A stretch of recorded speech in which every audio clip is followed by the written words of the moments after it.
Fernando Fernandez is an economics professor at IE Business School in Madrid, and he joins us now from there. A very good morning to you.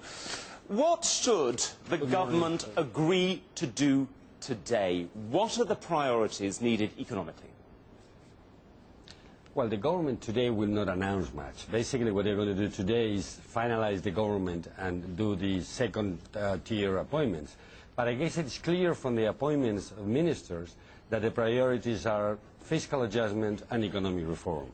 And underlying all that is the idea that Spain wants to be and will be in the core of the Eurozone, whatever that might be, how that plays through the year. But I think fiscal adjustment, financial reform and labour market reform are the priorities of this government. And also eliminating impaired assets. How are they going to best do that? Well, that remains to be seen, but it was very significant that the Prime Minister announced in Parliament that one of his main objectives was to eliminate or to deal with impaired assets. There's been a lot of talk about creating a bad bank following the Irish example. Some other groups in Spain talk more about the German model, which calls for sort of a prolonged approach to clean up the balance sheet of the banks. The concrete steps that need to be defined by the new Minister of Economy. I think this is one of the main tasks Mr. de Guindos will have to deal with. But certainly the Prime Minister announced that the banks will suffer some sort of loss in the process. So we will see clearly a situation in which banks will be forced to sell some of the assets, the housing, real estate assets, at market prices, which is below book price, and this will have an impact on the banks. But at the same time, there will be money available for the banks to recapitalize themselves and being able, therefore, to give credit to the private sector. This is the priority that needs to be, the modalities, the technicalities need to be defined probably within the month of January. What do you make of Mr. de Guindos? Is that an inspired choice? I think Mr. de Guindos is an experienced financial expert. He's a reformist by trade and by his previous jobs. He was Secretary of Economy in the previous Popular Party government.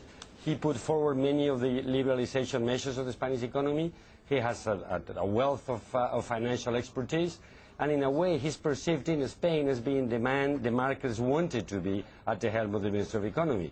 I think his main task will be, as I said, finalizing the financial sector reform and making the liberal changes in the liberalization measures in the Spanish economy that will help to create a growing environment. And that is where he himself put the measuring rod. He said his success should be measured in the number of jobs the Spanish economy creates.